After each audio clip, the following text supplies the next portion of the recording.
தனக்கு குழந்தைகள் இல்லை என்பதை ஒரு குறையாகவே கருதியது இல்லை. ஒரு மரம், 2 மரம் அல்ல, கிட்டத்தட்ட 8000 மரங்களை நட்டு பாதுகாத்து அதனை குழந்தைகள் போல வளர்த்து சுற்றுச்சூழலுக்கு சேவையாற்றிய 114 வயது ஆலமரட திம்மக்கா மறைந்து போனது சோகத்தை ஏற்படுத்தியுள்ளது. ஆலமரட திம்மக்கா என்று அழைக்கப்படும் சாலுமரட திம்மக்கா கர்நாடக மாநிலம் ராமநகர மாவட்டத்தின் ஹூலிக்கல் மற்றும் கூடூர் இடையேயான 4.5 கிலோமீட்டர் நீளமுள்ள நெடுஞ்சாலையில் 385 ஆலமரங்களை நட்டு பராமரித்ததற்காக ஆலமரட திம்மக்கா என்று அழைக்கப்படுகிறார். ஆலமரம் மட்டுமல்ல, பிற எண்ணற்ற வகை மரங்கள் என கிட்டத்தட்ட 8000 மரங்களை நட்டு குழந்தை போல பேணி பாதுகாத்து வளர்த்தார்.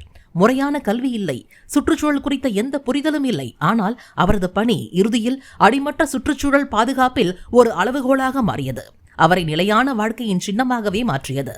2019 பத்மஸ்ரீ, ஹம்பி பல்கலைக்கழகத்தின் நடோஜா விருது, தேசிய குடிமகன் விருது மற்றும் இந்திரஜா பிரியதர்ஷினி விருக்ஷமித்ரா விருது என 12 முக்கிய கௌரவங்களை பெற்றார்.